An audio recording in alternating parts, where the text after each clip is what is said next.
What you thought was the biggest differences from when you work in a corporate company, an engineer, and then moving over to the startup? In a corporate, it's much more structured. You have different teams, everything is structured, you know who you need to ask for questions about different things. In a startup, you're almost doing everything alone. Your best friend is Google.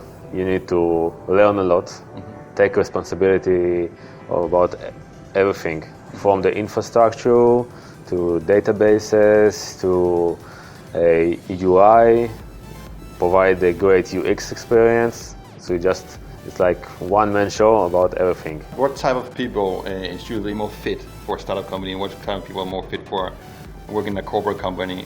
What is the character traits usually? So in startup, it's people that are looking for adventures, that are not afraid to take responsibility or about things that they didn't encounter in the past, that they want to learn, they want to move quickly, because in corporate can move quickly, but it most of the time takes time.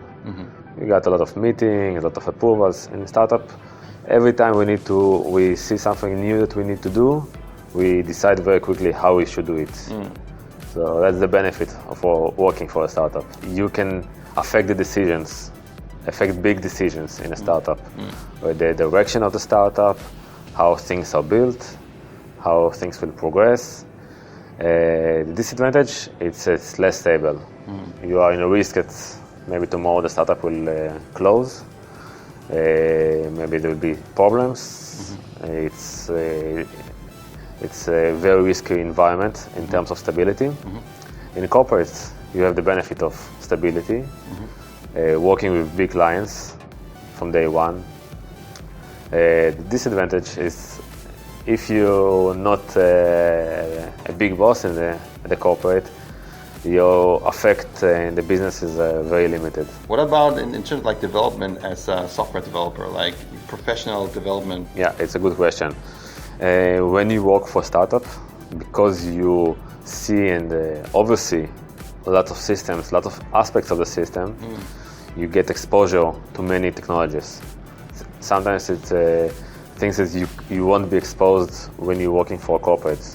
If you work in corporate for a specific team and you will be responsible for a really small part of the system, you will know only that part. But in a startup, you just learn everything, and this is it's fun working for a startup. And what if you work in a startup and in Israel, and the startup failed? How will you be looked upon? That's also a good question. This was also part of my career. I worked for a few years for a startup, and that startup failed. But the experience I got there, it was amazing. That experience what got me the next corporate job. Because I handled and touched so many parts of the system, of the business at the startup, it was very easy for me to find the next job in a corporate. So thanks a lot. Thank you. Good luck with Gravity.